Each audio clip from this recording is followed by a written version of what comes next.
तकबीर में कलमा में नमाज़ों में अदा में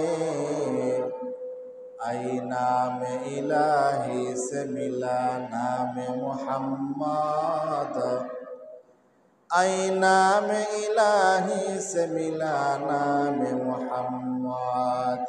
महबूब की सल्ली अला नाम मोहम्मद।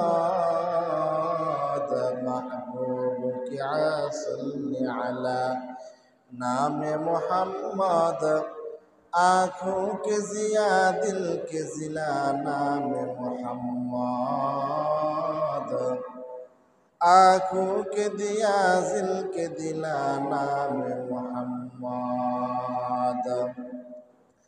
हाय मीम में महबूब या मतलब का इशारा। हाय मीम में महबूब या मतलब का इशारा। फिर क्यों नहीं महबूब खुदा नाम मोहम्मद। फिर क्यों नहीं महबूब खुदा नाम मोहम्मद। ला इलाहा इल्लल्लाह ला इलाहा इल्लल्लाह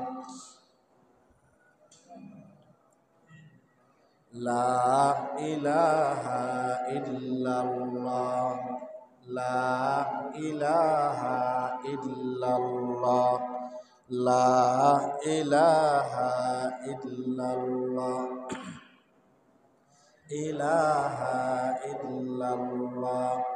बज़कर शहर चिबीनी दर खरूशाज ওলে দানা তরি মানা কে গোশাস না বুলবুল বরগুলশ তসবিহ খানেস্ত के हर खारे बतशबीहस्त ज़बानेस्त ज़िक्र हक़ आमद गुज़ाए रूहरा और हमामत ईदले मजरूहरा।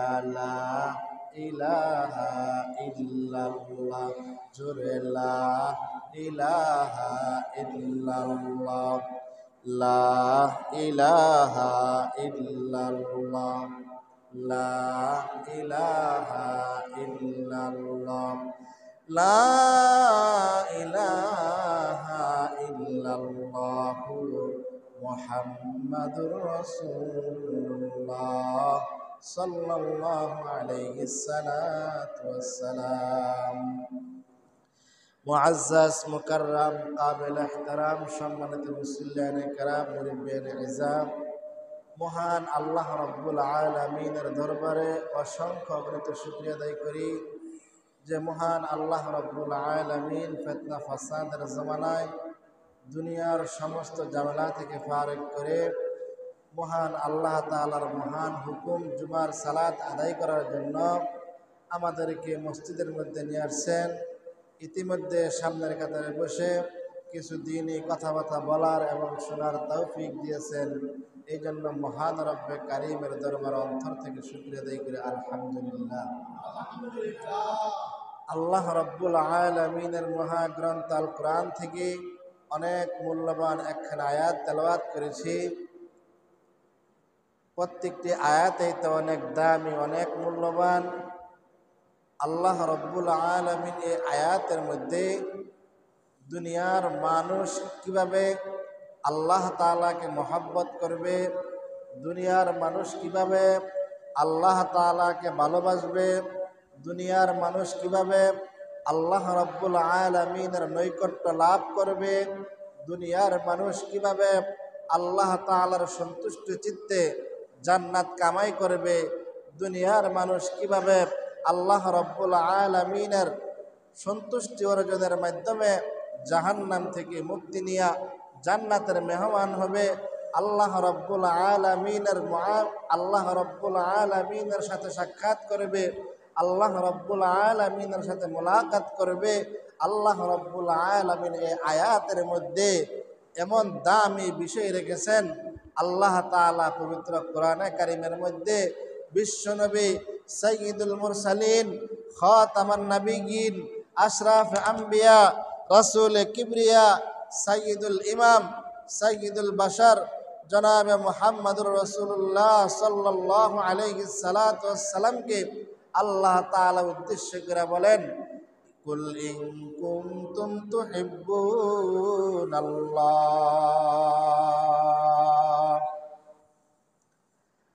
কুল ইন কুনতুম তুহিব্বুনাল্লাহ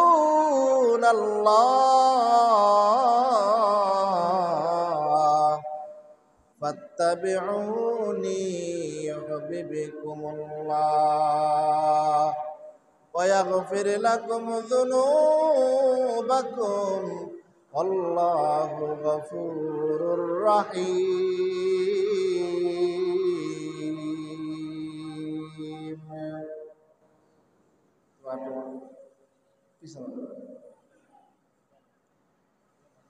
ভাইরা আমার, আল্লাহ রাব্বুল আলামিন এই আয়াতের মধ্যে পয়গম্বরকে ডাক দিয়া বলেন, কুল ইন কুনতুম তুহিব্বুনাল্লাহ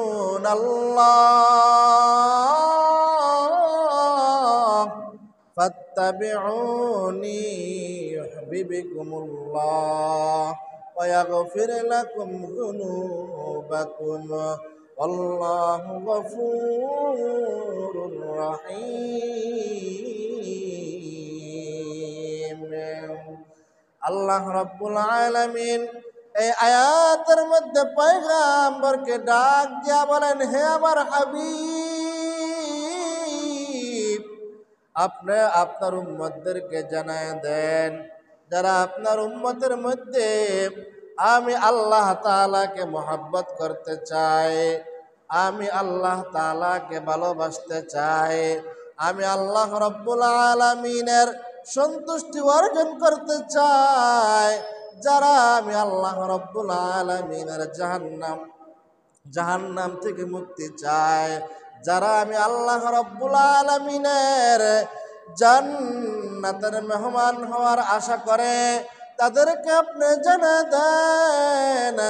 অর্থাৎ যারা আমি আল্লাহ রাব্বুল আলামিনের সন্তুষ্টি অর্জন করবে, যারা আমি আল্লাহ রাব্বুল আলামিনের আমি আল্লাহ তাআলাকে মহব্বত করবে, যারা আমি আল্লাহ তাআলাকে মহব্বত করবে, আমি আল্লাহ তাআলাকে ভালোবাসবে, তাদেরকে আপনি জানিয়ে দেন ফাত্তাবিউনি, তারা যেন আপনি নবীর অনুসরণ করে। জোরে বলেন সুবহানাল্লাহ। আল্লাহ তাআলা এই আয়াতের মধ্যে বলেন, পয়গম্বর, যারা আমি আল্লাহ তাআলাকে মহব্বত করতে চাই, যারা আমি আল্লাহ তাআলাকে ভালোবাসতে চাই, যারা আমি আল্লাহ রাব্বুল আলামিনের সন্তুষ্টি অর্জন করতে চাই, যারা আমি আল্লাহ রাব্বুল আলামিনকে ভালোবাসার পাত্র বানাইতে চাই, আপনি তাদেরকে জানায় দেন ফাত্তাবিউনি, তারা যেন আপনি নবীর অনুসরণ করে। জোরে বলেন সুবহানাল্লাহ। তাহলে এত দূরের মধ্যে আয়াতের মধ্য অংশের মধ্যে বোঝা যায়, আয়াতের শুরুর অংশ থেকে মধ্য অংশ পর্যন্ত বোঝা যায় যে আল্লাহ রাব্বুল আলামিন বলেন, তোমরা যদি আমাকে মহব্বত করতে চাও, আমাকে ভালোবাসতে চাও, আমাকে ভালোবাসার পাত্র বানাইতে চাও, আমার সন্তুষ্টি অর্জন করতে চাও, তাহলে এক নাম্বার শর্ত হলো আমার হাবিবের অনুসরণ করতে হবে। কার অনুসরণ? হাবিবের অনুসরণ করতে হবে, নবীর অনুসরণ করতে হবে। আপনি যদি নবীকে অনুসরণ করেন, নবী যেভাবে চলছে আপনি সেভাবেই চলেন, নবী যেভাবে চলার জন্য বলছে আপনি সেভাবেই চলার জন্য চেষ্টা চালান, সেভাবেই চলেন। নবী আমার মাথার মধ্যে সব সময় পাগড়ি রাখছেন, টুপি রাখছেন, গায়ের মধ্যে লম্বা জামা রাখছেন, মানুষের সাথে ভালো আচরণ করেছেন, সৎ ব্যবহার করেছেন। ব্যবসার মধ্যে নবী আলাইহিস সালাতু ওয়াস সালামের সুন্দর আদান প্রদান ছিল, মুআমালাত মুআশারা ছিল। নবী আলাইহিস সালাতু ওয়াস সালাম যখন রাস্তা দিয়ে হাঁটতেন, ডান দিক দিয়ে হাঁটতেন। নবী আলাইহিস সালাতু ওয়াস সালাম যখন এরকম ভাবে ঘরের মধ্যে প্রবেশ করতেন, দোয়া পরে ঘরের মধ্যে প্রবেশ করতেন, যখন আবার ঘর থেকে বের হইতেন দোয়া পড়ে বের হইতেন। মুহতারাম হাজিরিন, কেউ যদি সত্যিকার অর্থেই আল্লাহ রাব্বুল আলামিনের মহব্বত লাভ করতে চায়, আল্লাহ তাআলাকে ভালোবাসার পাত্র বানাইতে চায়, নবী আলাইহিস সালাতু ওয়াস সালামের অনুকরণ করতে হবে। কথা কার? আল্লাহর কথা। কার কথা? ভাইয়েরা আমার, রাসূলুল্লাহ সাল্লাল্লাহু আলাইহি সালাতু ওয়াস সালামের মদিনার জিন্দেগিতে একজন শাক ব্যবসায়ী, আমাদের বাজারের মধ্যে সবচাইতে নিম্ন আমাদের ব্যবসায়িক হলো শাক ব্যবসায়ী। জোরে বলেন ঠিক কিনা? কথা বুঝেন না আমার? সবচেয়ে নিম্নমানের ব্যবসায়ীকে যে শাক বেচে, এর চাইতে নিম্নমানের ব্যবসায়ী আর বাজারের মধ্যে আছে? বাজারের মধ্যে আর নাই। সবচাইতে নিম্নমানের ব্যবসায়ী হলো একজন শাক ব্যবসায়ী। মদিনার বাজারে একজন শাক ব্যবসায়ী, দেখতে তেমন ভালো দেখা যায় না, জীর্ণ শীর্ণ মানুষ। মসজিদ নববী থেকে প্রায় অনেক দূর তার বাড়ি। সে সারা রাত্র শাক জোগাড় করিয়া ভোরবেলায় তার বাড়ি থেকে রওনা দেয়। রওনা দিয়া মসজিদ নববীর মধ্যে আইসা বারিন্দার মধ্যে নামাজ আদায় করে। নামাজ আদায় করিয়া বিশ্ব নবীর সামনে তো সাহাবায়ে কেরাম বসে থাকে। সে বলে, আমার কাপড় চোপড় তেমন ভালো না, দেখতো তেমন ভালো না, আমার চেহারা তেমন সুন্দর না, বংশমর্যাদা আমার তেমন ভালো না, আমি কিভাবে নবীজির সামনে যাই, আমি কিভাবে নবীর সামনে ইয়া বসি, আমার কেমন কেমন জানি লাগে। ওই ব্যক্তিটা মসজিদ নববী বারিন্দার মধ্যে নামাজ আদায় করিয়া সোজা দরজা বরাবর এরকম ভাবে নবীজির চেহারার দিকে তাকাইয়া খাড়াই থাকতো। জোরে বলেন সুবহানাল্লাহ। কারণ আপনার আমার নবীর চেহারা এমন, হাদিসের কিতাবের মধ্যে পাওয়া যায়। হযরত আবু হুরায়রা রাদিয়াল্লাহু তাআলা আনহু একদিন ক্ষুধার যন্ত্রণায় রাস্তার মধ্যে গৈরাগরি করতেছেন, রাস্তার মধ্যে ক্ষুধার জ্বালায় গৈরাগরি করতেছেন। তৎকালীন সময়ে মানুষ বলতো, আবু হুরায়রার মনে হয় মির্কি ব্যারাম হয়েছে, এই জন্য গৈরাগরি করতেছে। হযরত আবু হুরায়রা রাদিয়াল্লাহু তাআলা আনহু মসজিদ নববীর মধ্যে গিয়া জোহরের নামাজ আদায় করলেন। জোহরের নামাজ আদায় করার পরে হযরত আবু হুরায়রা রাদিয়াল্লাহু তাআলা আনহু মসজিদের দরজার সামনে আইসা দাঁড়াইছে। হযরত আলী কাররামাল্লাহু বের হয়ে যায়, ডাক দিয়া বলে, ভাই আবু হুরায়রা, তুমি কেমন আছো? আবু হুরায়রা পেটের মধ্যে প্রচন্ড ক্ষুধা নিয়ে বলে, আলহামদুলিল্লাহ, আমি ভালো আছি। ও আবু হুরায়রা, তোমার শরীরের হালত কেমন? বলে, আলহামদুলিল্লাহ। কিছুক্ষণের মধ্যে হযরত উসমান গনি রাদিয়াল্লাহু তাআলা আনহু বের হয়ে যায়, ডাক দিয়া বলে, ও ভাই আবু হুরায়রা, কেমন আছো তুমি? বলে, আলহামদুলিল্লাহ, আমি অনেক ভালো আছি। 3 নম্বরে হযরত ওমর ফারুক রাদিয়াল্লাহু তাআলা আনহু মসজিদ থেকে বের হয়ে যায়। ও আবু হুরায়রা, কি তোমার অবস্থা? প্রচন্ড ক্ষুধা থাকা সত্ত্বেও কিছুক্ষণ আগেও ক্ষুধার জ্বালানি রাস্তার মধ্যে গৈরাগরি করছে, নিজের ক্ষুধার কথা কারো কাছে প্রকাশ করে না। হযরত ওমর ফারুক রাদিয়াল্লাহু তাআলা আনহুর সামনে বলে, ও ওমর, আমি অনেক ভালো আছি, আলহামদুলিল্লাহ। কিছুক্ষণের মধ্যে হযরত আবু বকর সিদ্দিক রাদিয়াল্লাহু তাআলা আনহু বের হয়ে যায়। হযরত আবু বকর রাদিয়াল্লাহু তাআলা আনহু বলে, ও ভাই আবু হুরায়রা, কেমন আছো তুমি? বলে, আলহামদুলিল্লাহ, আমি অনেক ভালো আছি। চারজন জিজ্ঞাসা করছে। হযরত আবু হুরায়রা প্রচন্ড ক্ষুধা তারপরেও নিজের ক্ষুধার কথা কারো কাছে প্রকাশ করে না। হযরত আবু হুরায়রা দিলের তামান্না হলো, দিলের মধ্যে আবু হুরায়রা বলতেছেন, যদি আবু বকরের ঘরের মধ্যে খানা থাকতো তাহলে অবশ্যই অবশ্যই আমাকে দুপুরবেলা মেহমানদারি করাইতো। জোরে বলেন না আল্লাহু আকবার। আবু হুরায়রা মনে মনে বলে, যদি উসমানের ঘরে খাবার থাকতো তাহলে অবশ্যই অবশ্যই আমাকে মেহমানদারি করাইতো। আবু হুরায়রা মনে মনে ভাবে, যদি আলী কাররামাল্লাহর ঘরের মধ্যে খানা থাকতো তাহলে অবশ্যই অবশ্যই আমাকে দুপুর বেলা মেহমানদারি করাইতো। কারণ এই তিনজনের একজনের ঘরের মধ্যে খাবার নাই, এই জন্য আমাকে মেহমানদারির জন্য বলে নাই। ভাইরা আমার, সবাই মসজিদ থেকে বের হয়ে গেছে। নবী আলাইহিস সালাতু ওয়াস সালামের সামনে গিয়া পড়ছে। নবী আমার জানতে পারে আবু হুরায়রার চেহারাটা মলিন, পেটের মধ্যে মনে হয় কিছুই নাই।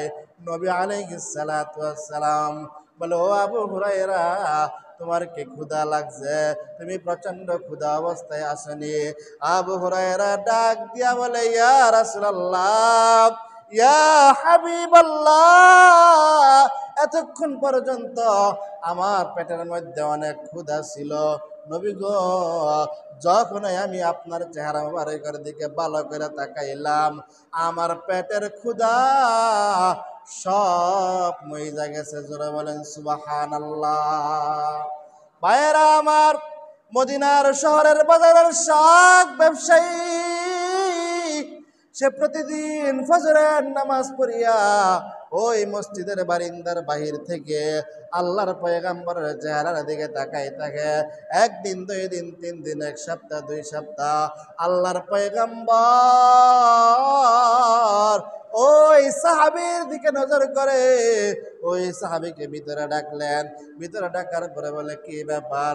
বলে, ইয়া রাসূলুল্লাহ, ইয়া হাবিবাল্লাহ, আমি তো একজন সাধারণ শাক ব্যবসায়ী। আমার জীর্ণ শীর্ণ অবস্থা, আমার চেহারা ভালো না, আমার তেমন বংশ মর্যাদাও নাই, আমার কাপড় চোপড় ভালো না, নিম্নমানের একজন ব্যবসায়ী। আপনার সামনে কিভাবে আসি? আল্লাহর পয়গম্বর ডাক দিয়া বলেন, ও সাহাবী, আমি নবীকে মহব্বত করতে কোনো বংশ লাগে না। জোরে বলেন না আল্লাহু আকবার। আমি নবীকে মহব্বত করতে, আমি নবীকে মহব্বত করতে কোনো অর্থ লাগে না। আমি নবীকে মহব্বত করতে কোনো মুফতি মুহাদ্দিস লাগে না। আমি নবীকে মহব্বত করতে কোনো ব্যাংক ম্যানেজ লাগে না। আমি নবীকে মহব্বত করতে কোনো মেল ফ্যাক্টরির মালিক হওয়া লাগে না। আমি নবীকে একজন রিস্কাওয়ালাও মহব্বত করবে, একজন ভ্যানওয়ালাও মহব্বত করবে, একজন চাকরিওয়ালাও মহব্বত করবে, একজন ব্যবসায়ী মহব্বত করবে। আমি নবীকে মহব্বত করার জন্য কোনো কিছুর দরকার নাই। 1 নাম্বার দরকার হলো ঈমান, 2 নাম্বার আমি নবীর অনুসরণ। জোরে বলেন আল্লাহু আকবার। আল্লাহর হাবিব হাদিসের মধ্যে বলেন, তারাকতু ফিকুম আমরাইন লান তাদিল্লু মা তামাসসাকতুম বিহিমা, কিতাবাল্লাহ ও সুন্নাতি রাসূল। জোরে বলেন আল্লাহু আকবার। আমি তোমাদের মধ্যে 2টা জিনিস রাইখা গেলাম। 1 নাম্বার কোরআন, 2 নাম্বার সুন্নাহ। কোরআন ছাড়া শুধু সুন্নাহ মানবা চলবে না, সুন্নাহ ছাড়া শুধু কোরআন মানবা চলবে না। আমি নবীকে মহব্বত করতে হলে, আমি নবীর আদর্শ গ্রহণ করতে হলে অবশ্যই অবশ্যই কোরআন এবং সুন্নাহর 2টার সংঘর্ষ, 2টা এরকম ভাবে আঁকড়াইয়া ধরতে হবে। মোহতারাম হাজিরিন, বলতেছিলাম নবীকে মহব্বত করতে গেলে কোনো অর্থের প্রয়োজন নাই, কোনো টাকার প্রয়োজন নাই, কোনো বংশমর্যাদার প্রয়োজন নাই, ভালো চেহারাওয়ালার প্রয়োজন নাই। নবী আলাইহিস সালাতু ওয়াস সালাম মদিনার বাজারে গেলেন, বাজারে গিয়া দেখেন শাক ব্যবসায়ী। হাদিসের কিতাবের মধ্যে আছে নবী আলাইহিস সালাতু ওয়াস সালাম নিজে এই শাক ব্যবসায়ীর পাশে বসে বৈশা এরকম নবী আলাইহিস সালাতু ওয়াস সালাম ওই শাক ব্যবসায়ীর হাঁটুর মধ্যে এরকম চাপা দিয়া ধরছে আর বলে, তুমি যেমন আমাকে মহব্বত করো আমিও তোমাকে মহব্বত করি, সুতরাং তুমি আমার সাথে জান্নাতের মেহমান হবা। জোরে বলেন সুবহানাল্লাহ। তুকু যাওয়া সুন্নতে আহমদ কুজা বা মোহাম্মদ কাইবুয়াদ নসবত তোরা গার শৈতা মিকুনি না मतवली गरवली है लानत सते गरवली मन अहब्बा सुन्नत कौले रसूल मन जायका नाम ई हमदम कबूल। বাইরামার নবীকে মোহাব্বত করতে গিয়া একজন নিম্নমানের ব্যবসায়ীর উদাহরণ দিলাম। নবী আলাইহিস সালাতু ওয়াস সালাম মসজিদে নববীর সামনে বৈশা রয়েছেন, মসজিদে নববীর আঙ্গিনার মধ্যে বৈশা রয়েছেন, সাহাবায়ে কেরামদেরকে নিয়ে জান্নাত জাহান্নামের আলোচনা করতেছেন। এমন সময় মসজিদে নববীর ভিতর থেকে একজন শিশু বাচ্চার মতো হাউমাউ হাউমাউ করে কান্নার আওয়াজ আসতেছে। আল্লাহর পয়গম্বর একজন সাহাবীকে পাঠায়, ও সাহাবী যাও যাও তুমি গিয়ে দেখো কিসের আওয়াজ। ওই সাহাবী ডাক দিয়া বলে, ইয়া রাসূলুল্লাহ গুন গুন গুন গুন করে কি যেন আওয়াজ আসতেছে বুঝতেছি না। আরেকজন যায়, সে বলে কোথায় থেকে যেন আওয়াজ আসে, ছোট বাচ্চার মতো হাউমাউ করে কান্নাকাটি করতেছে, বুঝার তো কোনো সিস্টেম নাই। আল্লাহর পয়গম্বর নিজেই বসা থেকে উঠিয়া মসজিদে নববীর ভিতরে প্রবেশ করলেন। মসজিদে নববীর ভিতরে প্রবেশ করার পরে আল্লাহর পয়গম্বর খেয়াল কইরা দেখে ওই যে পুরানো একটা গাছ, পুরানো একটা খেজুর গাছ, যেই খেজুর গাছের মধ্যে হেলান দিয়া আল্লাহর পয়গম্বর বয়ান দিতেন, যেই খেজুর গাছের মধ্যে হেলান দিয়া আল্লাহর পয়গম্বর খুতবা দিতেন, এই খেজুর গাছ হাউমাউ করে কান্নাকাটি করতেছেন। জোরে বলেন না আল্লাহু আকবার। আল্লাহর পয়গম্বর ডাক দিয়া বলেন, ও খেজুর গাছ তুমি কি জন্য কান্নাকাটি করো, কি জন্য তুমি হাউমাউ করে কান্নাকাটি করতেছ? আল্লাহর পয়গম্বরকে জবাব দেয়, ইয়া রাসূলুল্লাহ ইয়া হাবিবাল্লাহ, দীর্ঘ অনেক দিন যাবত আমি খেজুর গাছের উপরে হেলান দিয়া আপনি খুতবা দিয়েছেন, আমি খেজুর গাছের ভিতরে হেলান দিয়া আপনি বয়ান করেছেন, আমি খেজুর গাছের মধ্যে হেলান দিয়া আপনি অনেক সময় বসে থাকতেন। মসজিদ নববীর নতুন নির্মাণ কাজ চলতেছে, আমাকে কিছুক্ষণ পরে বাইরে ফেলাই দিবেন। ও নবী গো, আমি খেজুর গাছের উপরে হেলান দিয়া আপনি যখন কথা বলতেন খুতবা দিতেন, আমি মরা খেজুর গাছের কলিজা ঠান্ডা হয়ে যাইতো। জোরে বলেন না আল্লাহু আকবার। এরপর কান্নাকাটি করে আল্লাহর পয়গম্বর ডাক দিয়া বলেন, কি করা যায়? মসজিদে নববীর নতুন নির্মাণ কাজ চলতেছে, তোমাকে এখানে রাখা সম্ভব হবে না। ওই খেজুর গাছ আল্লাহর পয়গম্বরের কাছে আরজি জানায়, আপনি কিভাবে আপনার সাথে রাখবেন, আপনি একটু ব্যবস্থা করে নেন, আর না হয় কিন্তু আমি কিয়ামত পর্যন্ত কান্নাকাটি করব। হাদিস প্রমাণ করে এই খেজুর গাছটাকে আল্লাহর পয়গম্বরের পায়ের নিচে দাফন করা হয়েছে। জোরে বলেন সুবহানাল্লাহ। ভাইরা আমার, সাধারণ একজন শাক ব্যবসায়ী নবীকে মহব্বত করে মরা খেজুর গাছ পর্যন্ত নবীর মায়ায় পড়িয়া নবীর মোহাব্বতে পড়িয়া কান্নাকাটি করে। সাহাবীর নাম হলো হযরত বারারা রাদিয়াল্লাহু তাআলা আনহু। সাহাবীর একজন ছেলে ছিল আবু তালহা, তার নাম। হযরত তালহা রাদিয়াল্লাহু তাআলা আনহুকে সাথে নিয়া আল্লাহর পয়গম্বরের বয়ান শুনতেন। যখন ওই মসজিদে যাইতেন হযরত বারারা রাদিয়াল্লাহু তাআলা আনহু ওনার সন্তান তালহাকে নিয়ে যাইতেন। তালহা ছোট্ট মানুষ, আল্লাহর পয়গম্বর যখন দাঁড়াইয়া বয়ান করতেন অথবা বৈশা বয়ান করতেন, হযরতে বারারা রাদিয়াল্লাহু তাআলা আনহুর কলিজার টুকরা সন্তান হযরতে তালহা কেমন করে জানি উকি দেয়, জোরে বলেন না আল্লাহু আকবার। উকি মাইরা নবীকে দেখে। একদিন বয়ানের মধ্যখানে আল্লাহর পয়গম্বর ডাক দিয়া বলেন, হে শিশু বাচ্চা, তুমি আমার কাছে আসো। কি ব্যাপার, তুমি কি জন্য উকি মারা? কই নবী গো, আমি ঠিক মতো আপনাকে দেখি না, আপনাকে ভালোভাবে দেখার জন্য আমি মাঝে মাঝে উকি দেই। জোরে বলেন সুবহানাল্লাহ। ওই তালহাকে জিজ্ঞাসা করো, ওই তালহা, তুমি কার সাথে আসছো? বলে, আমি আমার বাবার সাথে মসজিদের মধ্যে প্রায় সময় আপনাকে দেখার জন্য আসি। ও তালহা, কি জন্য আসো? বলে, আমি আপনাকে মহব্বত করি। জোরে জোরে বলেন না সুবহানাল্লাহ। তালহা ছোট্ট মানুষ, 4 বছরের বাচ্চা, বলে, নবী গো, আমি আপনাকে মহব্বত করি। নবী আলাইহিস সালাতু ওয়াস সালাম ডাক দিয়া বলেন, তোমার কোমরের মধ্যে কি দেখা যায়? আমার কোমরের মধ্যে একটা খঞ্জর। ওই খঞ্জর দিয়ে তুমি কি করবা? বলে, আমি আমার বাবার সাথে মসজিদের মধ্যে আসি, আর যখন ওই আপনার কোন হুকুম হবে, আপনার হুকুম পালন করা মানে আল্লাহ তাআলার হুকুম পালন করা।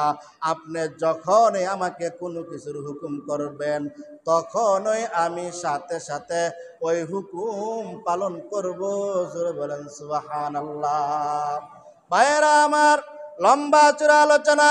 হযরত তালহা রাদিয়াল্লাহু তাআলা আনহুকে ডাক দিয়া বলে, ও তালহা, 4 বছরের শিশু তুমি এখনই কোমরের মধ্যে খঞ্জর নিয়ে ঘুরো, নবীর মোহাব্বতে পড়িয়া নবীর আদেশ মানার জন্য, নবীর হুকুম মানার জন্য। সুতরাং তোমাকে যদি আমি এই মুহূর্তে বলি, তোমার আব্বার গর্দানটা আমার সামনে আইনা দিবা, তাহলে কি এখানে তুমি ইখতিলাফ করবা? বলে, ইয়া রাসূলুল্লাহ, ইয়া হাবিবাল্লাহ, ইখতিলাফ তো অনেক দূরের কথা, আমি আর আপনার দিকে তাকাবই না, সাথে সাথে আমার আব্বার গর্দান নিয়ে চলে আসব। আল্লাহর পয়গম্বর বলেন, যাও। এই কথা বলতে দেরি, দৌড়ে আব্বার গর্দান আনার জন্য চলে গেছে। জোরে বলেন না আল্লাহু আকবার। দেখেন নবীকে কি পরিমাণ মহব্বত করে। এখান থেকে বোঝা যায় আপনার সন্তানকে আলেম ওলামার সোহবতে নেবেন, আপনি আপনার সন্তানকে মাহফিলের মধ্যে নিয়ে যাবেন, আপনি আপনার সন্তানকে ইসলাহি মাহফিলের মধ্যে নিয়ে যাবেন, আপনি আপনার সন্তানকে চরমোনায় নিয়ে যাবেন, আপনি আপনার সন্তানকে উজানের ময়দানে নিয়ে যাবেন, হক্কানি উলামায়ে কেরামের কাছে নিয়ে যাবেন। আপনার ছেলের অন্তরের ভিতরে নবীর মহব্বত ঢুকবে, আলেম ওলামার মহব্বত ঢুকবে। কিতাবের মধ্যে পাওয়া যায় হযরতে তালহা রাদিয়াল্লাহু তাআলা আনহু বাড়িতে যাওয়ার পরে অসুস্থ হয়ে যায়, প্রচন্ড জ্বর। আল্লাহর পয়গম্বর দেখতে যায়। আল্লাহর পয়গম্বর দেখতে গিয়া বলে, ও বারারা, যদি কোনো সমস্যা হয় তাহলে কিন্তু অবশ্যই অবশ্যই আমাকে খবর দিবা। কি কি বন্ধ করে দেন। যদি কোনো সমস্যা হয় তাহলে আমাকে খবর দিবা। হযরতে বারারা রাদিয়াল্লাহু তাআলা আনহুকে এই কথা বলার পরে রাতের মধ্যে হযরতে তালহা রাদিয়াল্লাহু তাআলা আনহুর অবস্থা খুবই খারাপ। হযরতে তালহা রাদিয়াল্লাহু তাআলা আনহু বারারাকে ডাক দিয়া বলে, আব্বাজান পয়গম্বর কি বলে গেছে? পয়গম্বর বলে গেছে, যদি কোনো অসুবিধার মধ্যে পড়ি, যদি কোনো ঘটনা ঘটা যায়, তাহলে যেন পয়গম্বরকে খবর দেওয়া হয়। হযরত তালহা রাদিয়াল্লাহু তাআলা আনহু বাবাকে ডাক দিয়া বলে, আব্বাজান আমার অবস্থা তেমন ভালো না, আমি মনে হয় বেশি দিন থাকতে পারবো না, আমার সময় বেশি দিন মনে হয় নাই। ও আব্বাজান আমি যদি রাতের মধ্যে মারা যাই, তাহলে আমাকে সাথে সাথে দাফনের ব্যবস্থা করবেন, নবীকে খবর দিবেন না। হযরতে তালহা রাদিয়াল্লাহু তাআলা আনহু 4 বছরের শিশু বাচ্চা বাবাকে ওসিয়ত করে যায়। ইন্তেকালের পরে বাবা রাতের মধ্যে দাফনের কাজ শেষ করে ফেলে। সকালবেলা পয়গম্বর শুনতে পায় হযরতে তালহা রাদিয়াল্লাহু তাআলা আনহু ইন্তেকাল করেছেন। হযরতে তালহা রাদিয়াল্লাহু তাআলা আনহু ইন্তেকাল করেছেন। বাড়ির মধ্যে যায়, বারারার সাথে আল্লাহর পয়গম্বর বলেন, ও বারারা আমি না তোমাকে বললাম যদি কোনো অঘটন ঘটে তাহলে আমাকে তুমি খবর দিবা, আমি নিজেই জানাজার নামাজ পড়াবো। হযরতে বারারা রাদিয়াল্লাহু তাআলা আনহু ডাক দিয়া বলেন, ইয়া রাসূলুল্লাহ, ইয়া হাবিবাল্লাহ, আমার কলিজার টুকরা সন্তান আমাকে বারবার ওসিয়ত করে গেছেন, যদি আমি রাতের বেলা মারা যাই আমার হাবিবকে খবর দিবেন না, কারণ আমার হাবিবের ডাইনে শত্রু, বামে শত্রু, সামনে শত্রু, পিছনে শত্রু। আমার জানাজার নামাজ পড়তে এসে যদি নবীজির কোনো ক্ষতি হয়ে যায়, তাহলে আল্লাহ রাব্বুল আলামিনের দরবারে আমি কোন মুখ দেখাবো? জোরে বলেন না সুবহানাল্লাহ। ভাইয়েরা আমার দেখেন কেমন মহব্বত করে, কেমন মহব্বত করে। আল্লাহ রাব্বুল আলামিন পবিত্র কোরআনে কারীমের মধ্যে বলেন, কুল ইন কুনতুম তুহিব্বুনাল্লাহ, ও নবী যারা আমি আল্লাহ তাআলাকে মহব্বত করতে চাই, ফাত্তাবিউনি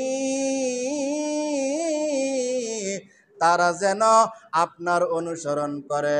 ভাইয়েরা আমার নবী তো দুনিয়ার জমিনে নাই, কার অনুসরণ করবেন?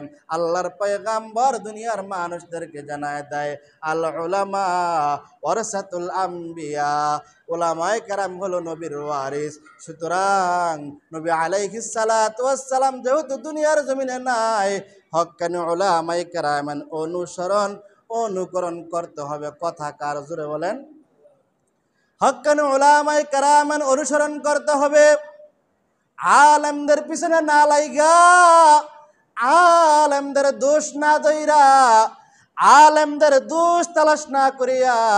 ভাইয়েরা আমার আপনারা সবাই সচেতন মুসলমান, বলেন তো বিশ্ব নবী দুনিয়ায় থাকাকালীন নবী আলাইহিস সালাতু ওয়াস সালামের দোষ তালাশ করত কারা? বলেন, কথা কন নাকি? বুঝেন নাই? বিশ্ব নবী দুনিয়ায় থাকাকালীন নবীজির দোষ তালাশ করত কারা? বলেন। আবু জাহেল, উকবা, সাইবা, তারা কি করত? নবীজির দোষ তালাশ করত। মুহতারাম হাজিরিন, নবীজির দোষ তালাশ করতে গিয়া তারা এক একজনে জাহান্নামের বড় বড় আসামি হয়ে গেছে। এই জন্য মুহতারাম হাজিরিন, নবী তো দুনিয়ায় নাই, আল উলামা ওয়ারাসাতুল আম্বিয়া, আমরা উলামায়ে কেরামের সুহবত নিব, উলামায়ে কেরামের সঙ্গ নিব, উলামায়ে কেরামের সাথে ভালো সম্পর্ক রাখবো। উলামায়ে কেরামের দোষ তালাশ করতে গিয়া, উলামায়ে কেরামের দোষ তালাশ করতে গিয়া আপনার আমার নামটা আবু জাহেলের খাতার মধ্যে লেখায়েন না, উকবা সাহেবের খাতার মধ্যে লেখায়েন না।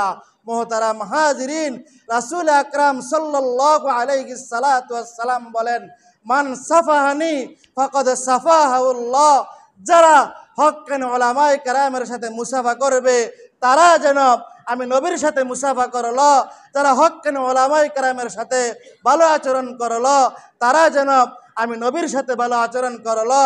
কিন্তু আমাদের খাসলাত, আমাদের অভ্যাস এত খারাপ, একজন আলেমের ভুলকে আমরা মানুষের সামনে তুলে ধরি।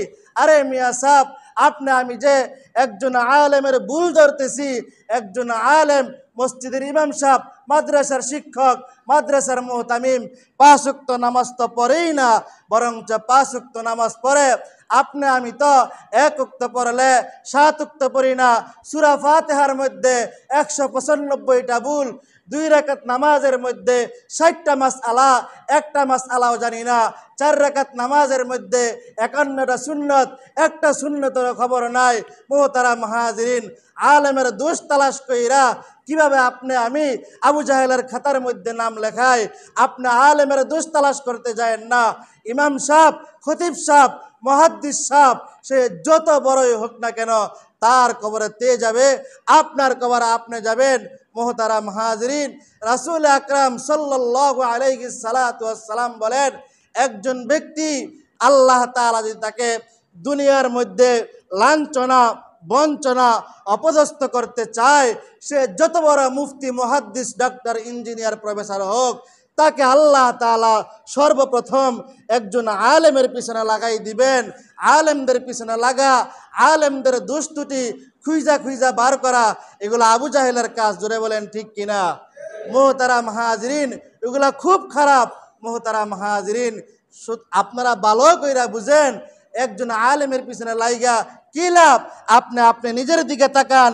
1 ওয়াক্ত নামাজ না পড়লে, 1 ওয়াক্ত নামাজ না পড়লে 2,88,00,000 বছর জাহান্নামের আগুনের মধ্যে জ্বলতে হবে। সপ্তাহ কি সপ্তাহ নামাজের খবর নাই, মাস কি মাস নামাজের খবর নাই। আপনি যে আলেমের পিছনে লাগছেন, আপনার ঘরের মধ্যে উপযুক্ত ছেলেরা নামাজ পড়ে না, আপনার মেয়েরা নামাজ পড়ে না, আপনার বিবি বেপরদায় ঘুরে, আপনি এরকমভাবে হালাল খান না হারাম খান, আল্লাহ পাকেই ভালো জানেন। মুহতারাম হাজিরিন, আল্লাহ তাআলার কাছে সকাল সন্ধ্যা ক্ষমা চান, মাফ চান। আল্লাহ রব্বুল আলামিন যেন কোনো না কোনো উসিলার মাধ্যমে আমাদেরকে মাফ করেন। সকলে বলেন আমিন। মুহতারাম হাজিরিন, আমি আপনাদেরকে 2 মিনিট সময় নষ্ট করব। একজন সমাজের সুনামধন্য একজন ব্যক্তি যদি আমাকে বলে, ইমাম সাহেব হুজুর, আপনি মৃত্যু পর্যন্ত আপনার ঘরের মধ্যে, আপনার পরিবারের পরিজনের মধ্যে যত ধরনের আসবাব লাগবে, যত ধরনের টাকা পয়সা, ধন সম্পদ লাগবে, মৃত্যু পর্যন্ত আমি সব আপনারে দিমু, ওই ব্যক্তির আমি কি করবো বলেন তো? ওই ব্যক্তির কথা কি আমি মানবো না মানতাম না? আমার কথা উত্তর দেন না। একজন ব্যক্তি যদি কয়, এই আব্দুর রহিম, তোমার জীবনের যা কিছু লাগবে, টাকা পয়সা, মেল ফ্যাক্টরি, বাড়ি গাড়ি সব আমি তোমারে দিমু, ওই ব্যক্তির রহিম কাকায় কি করবো কোন? মাদার তিল্লা রাখবো না ফাইন নিচে রাখবো? জোরে বলেন, জোরে কন্যা করে। এই বাংলা কথাটা বুঝেন না? দুনিয়ার প্রয়োজন একজন পুরা করলে ওই ব্যক্তিকে মাথায় তুইলা রাখা হয়।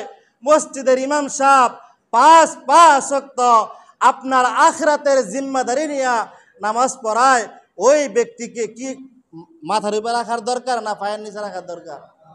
জোরে বলেন। আরে দুনিয়ার ক্ষেত্রে যদি আপনি মাথার উপরে রাখতে পারেন, আখিরাতের ক্ষেত্রে কেন আপনি মাথার উপরে রাখতে পারবেন না?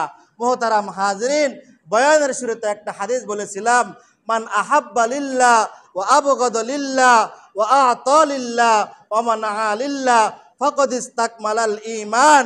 ওই ব্যক্তি পরিপূর্ণ ঈমানদার, যেই ব্যক্তি আল্লাহর জন্য কাউকে ভালোবাসে। জোরে বলেন, কার জন্য ভালোবাসে? কার জন্য ভালোবাসে? 4টা। 1 নাম্বার, যেই ব্যক্তি আল্লাহর জন্য কাউকে ভালোবাসে, ওই ব্যক্তি কি পরিপূর্ণ ঈমানদার। আবার কাউকে ঘৃণা করে, কার জন্য? জোরে বলেন না। ঘৃণাও করে কার জন্য? আল্লাহর জন্য। কাউকে মহব্বত করে আল্লাহর জন্য, ঘৃণা করে আল্লাহর জন্য। কাউকে কোনো কিছু দেয় আল্লাহ তাআলার জন্য, কাউকে কোনো কিছু দেওয়া থেকে বিরত থাকে কার জন্য? এই 4টা জিনিস যার ভিতরে থাকবে, ওই ব্যক্তি হলো পরিপূর্ণ ঈমানদার। আল্লাহ রাব্বুল আলামিন আমাদেরকে উক্ত বিষয়ের উপর